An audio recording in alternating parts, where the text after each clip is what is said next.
Berlatar pada zaman dahulu kala diceritakan ada seorang raja pertama dari sebuah kerajaan bernama Aurora yang sedang memburu seekor naga sampai ke Gunung Batu, di mana saat mereka sudah sampai di dalam, sang naga pun langsung menyemburkan api dari dalam mulutnya, sedangkan sang raja yang tinggal sendiri pun memutuskan untuk melakukan negosiasi agar tetap dibiarkan hidup.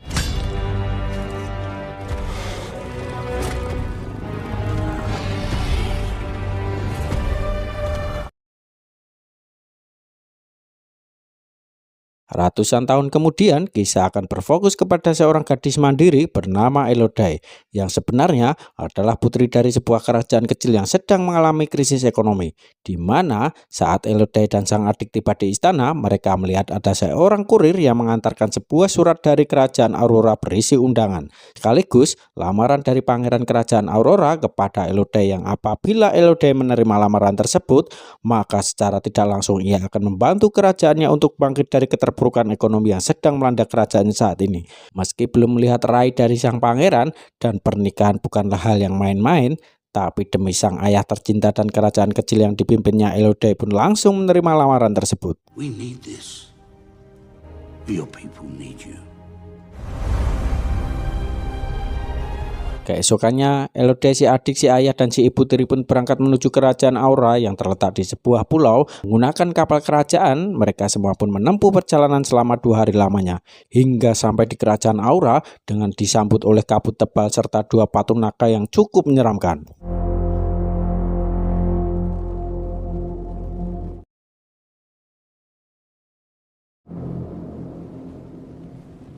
Setibanya di daratan, Elodie dan keluarga pun dibawa menggunakan kereta kuda lapis emas, bukti bahwa kerajaan Aura adalah kerajaan yang super kaya raya yang memiliki harta melimpah, sehingga makin optimislah keluarga Elodie untuk memperbaiki kondisi ekonomi kerajaannya. Setibanya di istana, Elodie dan keluarga pun langsung dibawa menuju kamar mereka masing-masing dan baru akan bertemu dengan sang pangeran esok hari, di mana saat Elodie sedang menikmati pemandangan dari balkon kamarnya, ia tak sengaja melihat seorang putri cantik bernama Eloise yang sama-sama berasal dari kerajaan lain tapi lebih dulu tiba di tempat ini.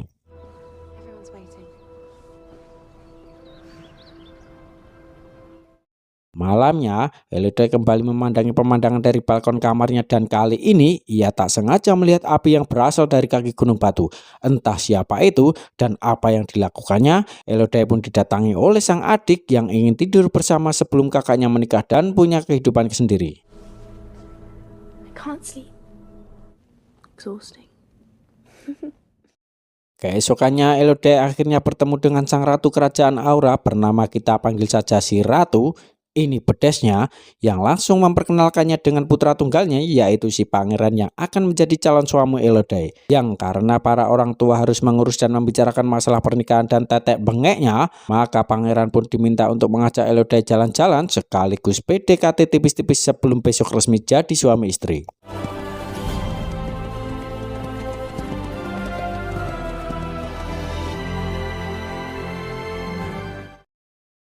Si ayah sendiri terlihat baru saja keluar dari ruangan setelah selesai membicarakan tentang keuntungan yang ia dapatkan dari pernikahan ini. Entah apa yang si ayah dan ratu sepakati, wajah si ayah terlihat lemas dan murung, padahal dari pernikahan itu ia akan mendapatkan harta melimpah sebagai imbalannya. Bahkan ketika si ibu tiri menanyakan apa hasil rapatnya, si ayah malah gruntel dan menolak membicarakannya. Nothing's wrong. Putri yang penasaran pun mencoba mendekati sang ratu yang sedang mendekorasi pernikahan. Alih-alih mengenal lebih dekat dengan calon besannya sendiri, si ibu tiri justru malah dibuat kecewa tatkala si ratu bersikap jutek seolah tidak peduli pada keluarga calon menantunya sendiri dan hanya mementingkan pernikahan yang akan digelar hari esok. That's what I said. Good day, Lady Bayford. Berbeda dengan ibu tiri konvensional pada umumnya yang selalu dipandang jahat, ibu tiri satu ini sangat peduli kepada anak-anak tirinya, yaitu Elodie.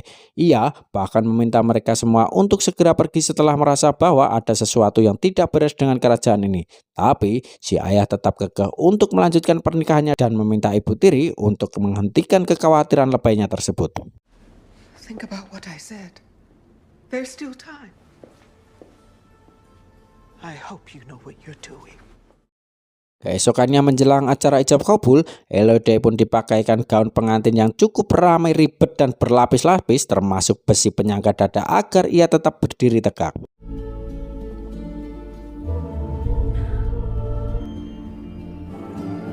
Singkat cerita, Elodie dan pangeran pun sudah selesai ijab kabul dan resmi menjadi pasangan suami istri. Tidak lanjut acara menyambut para tamu yang mengantri salaman ataupun memberikan amplop sambil menikmati hiburan orjen tunggal. Elodie dan pangeran pun akan berkeliling menggunakan kereta kuda, sementara untuk ayah, ibu tiri dan adiknya akan pulang kembali ke kampung halaman mereka.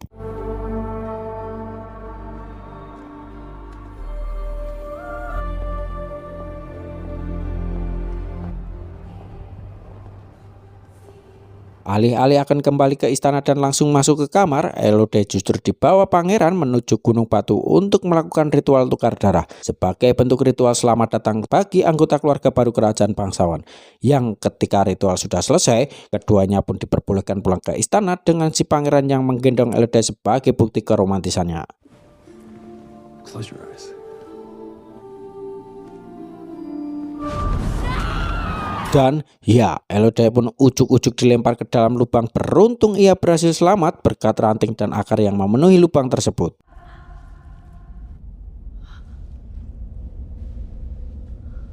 Setelah berusaha naik tapi gagal, Elodie pun menemukan sebuah lubang menuju masuk ke dalam gua terdalam. Di situ, ia menemukan seekor burung dengan kondisi seperti habis terbakar dan tiba-tiba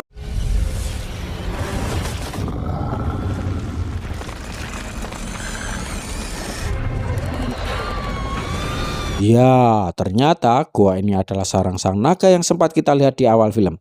Yang selain bisa berbicara bahasa manusia, naga itu pun kembali menyemburkan api dari mulutnya sehingga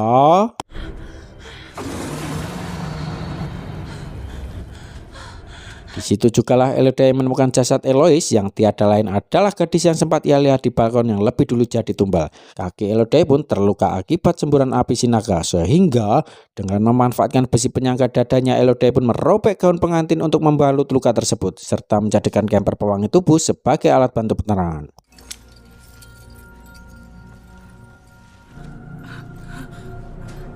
Tanpa tahu arah dan tujuan, Elodie pun menyusuri terowongan kecil gua tersebut hingga sampai di tempat terang yang dibatasi oleh semacam jurang. Tak ingin terus terjebak di tempat ini, Elodie pun nekat melompat ke seberang dan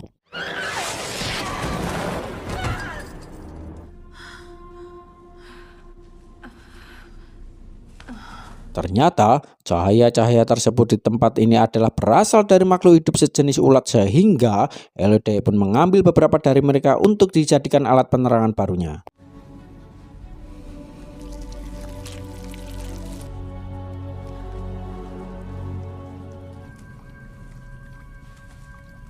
Saat Elodie sedang minum dari air yang menetes, disitulah muncul si naga yang kembali memburu Elodie, sehingga ia pun tak sengaja masuk ke dalam jebakan si naga berupa lubang yang tak memiliki jalan keluar.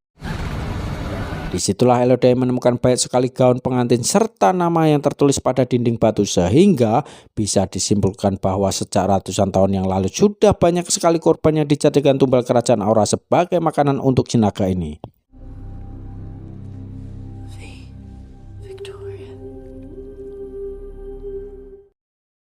Elodie sempat tertidur dan sadar-sadar kakinya sudah dikerubuti oleh cacing bercahaya yang secara tak terduga menyembuhkan luka bakar pada kakinya. Sehingga Elodie pun menggunakan cacing tersebut untuk menyembuhkan luka pada bagian tubuh yang lain.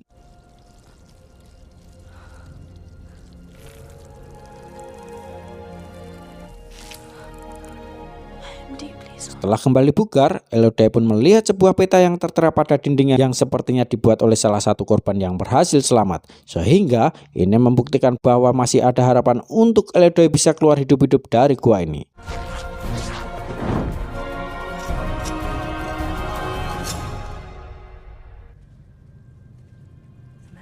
Setelah merangkak menyusuri lubang sesuai yang tertera pada peta, sampailah Elodie di sebuah lubang yang terhubung langsung dengan dunia luar. Namun, masalahnya terdapat banyak sekali kristal dengan bentuk tajam yang memenuhi lubang tersebut, sehingga akan menjadi tantangan baru untuk Elodie naik ke atas sana.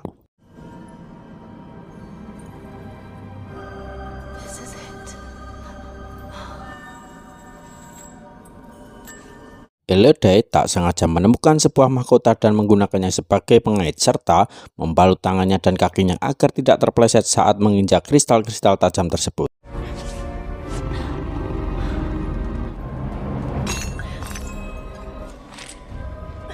Ya, muncullah si naga dengan mulut menganga menunggu Elodie terjatuh sehingga pikirannya pun menjadi tidak fokus hingga tak sengaja memilih kristal yang rapuh. Ya, Elodie berhasil selamat setelah mengaitkan mahkotanya, di mana ia kembali memanjat menuju atas hingga berhasil mencapai puncak pintu keluar. Dan sungguh sia-sia sudah perjuangan Elodie setelah menyadari jika jalur ini ternyata ada sebuah jalur atau tebing jurang tinggi tanpa ada jalan keluar yang aman. Namun, di saat sedang putus asa, Elodie tak sengaja melihat 4 orang berkuda memasuki gua batu ini, yang ketika ia sedang teriak minta tolong, tiba-tiba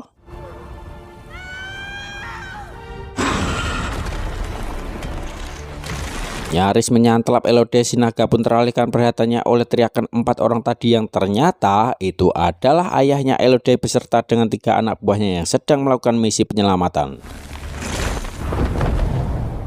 Alhasil, Elodie pun kembali turun ke dalam gua yang setelah berjalan beberapa saat, Elodie tak sengaja menemukan sebuah tempat yang di situ terdapat 3 buah telur naga dengan kondisi yang sudah mengering.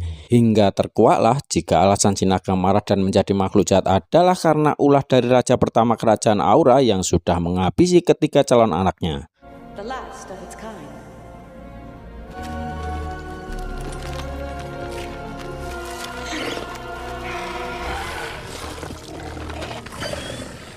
Slay the Valiant!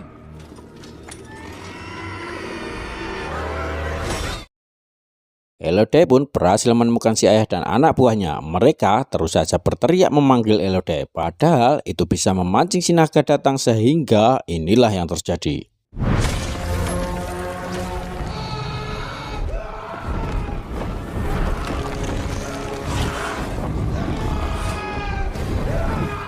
Tersisa si ayah yang masih hidup dan 1 orang yang sembunyi entah di mana. Si naga pun memberitahu si ayah tentang sang Elodie yang masih hidup dan menyuruh si ayah untuk memintanya agar keluar dari tempat persembunyiannya.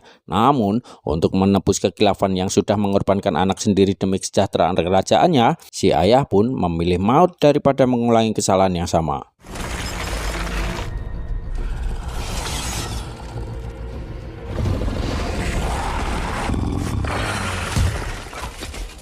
Ketika si naga sedang memburu si penunjuk jalan ke tempat lain, Elodie pun segera menghampiri ayahnya yang sudah tiada. Lantas dengan cepat menaiki sebuah tali menuju jalan keluar yang sebelumnya dipakai oleh ayah dan anak buahnya. Tetapi si naga berhasil menyadari hal itu dan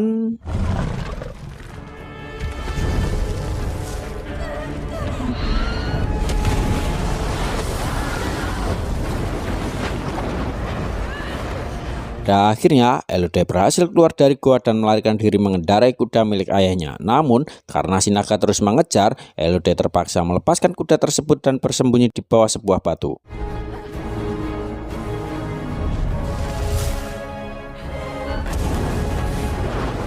Dan ya, si naga yang murka pun menyemburkan api dari mulutnya yang membakar seluruh padang rumput hijau di pulau ini. Sehingga untuk menghentikan kekacauan tersebut, si ratu yang takut kerajaannya runtuh pun dengan cepat mencari tumbal pengganti yang tiada lain adalah adik Elodie yang masih di bawah umur.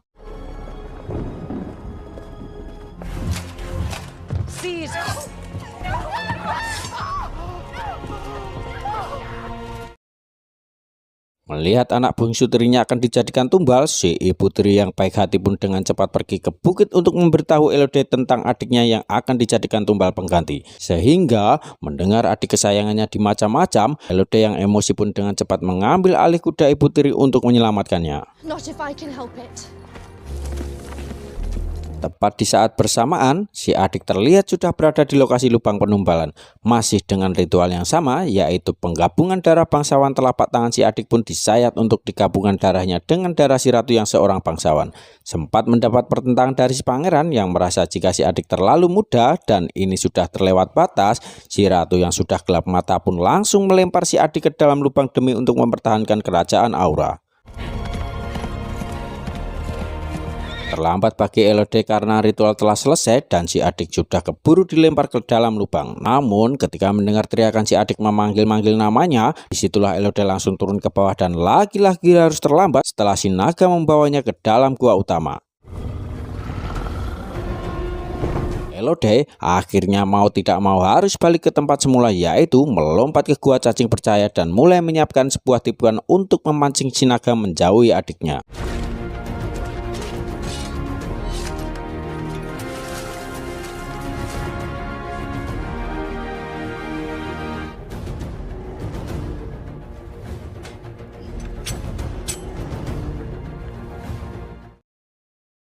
Dan ya, cara itu pun akhirnya berhasil mengelabui si naga sehingga Elodie bisa langsung menyelamatkan adiknya. Namun karena kaki si adik mengalami cedera dan naga sudah menyadari tipuan tersebut, Elodie pun mau tidak mau harus menghadapi si naga demi untuk menyelamatkan adik kesayangannya.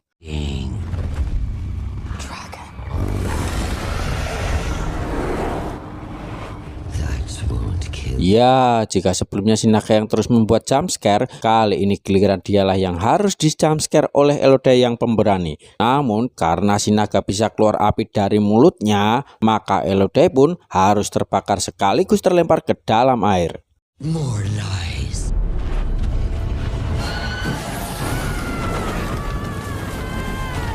Tak cukup sampai di situ saja, Elodie yang ukurannya jauh di bawah si naga harus mengalami kesakitan lain ketika tubuhnya ditonjok kuku naga dan berkali-kali dilempar dan dicengkram dengan cukup keras. Untuk kesekian kalinya, Elodie pun bangkit dari jatuhnya dan tak sengaja melihat bebatuan melengkung. Elodie pun bangkit dari jatuhnya ke arah yang berlawanan. Yang di situ, si naga yang bicara bahasa manusia pun menceritakan sedikit tentang alasannya meminta tumbal anak keturunan bangsa Aura. Adalah karena sebagai balas dendam atas kematian 3 telur calon anaknya yang dibunuh oleh raja pertama. Sehingga Elodie pun langsung menunjukkan bekas luka telapak tangannya dan menjelaskan bahwa si ratu telah membohonginya selama ini dengan cara mencampurkan darah bangsawan mereka dengan darah para korban. Namun betapa Elodie nerocos sampai mulutnya nyonyor, si naga tetap tidak menggubrisnya dan justru malah inilah yang ia lakukan.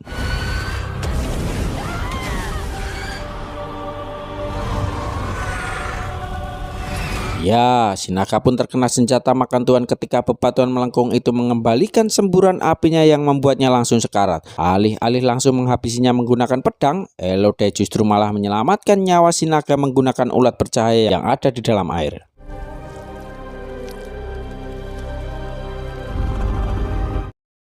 Beralih ke istana, tepat saat pangeran sedang melangsungkan pernikahan dengan calon korban selanjutnya, di mana Elodie tiba-tiba muncul dengan berjalan santai dan tatapan penuh kemarahan. Namun tak sendirian, ia justru malah membawa teman baru yang sebelumnya jadi musuh paling menakutkan.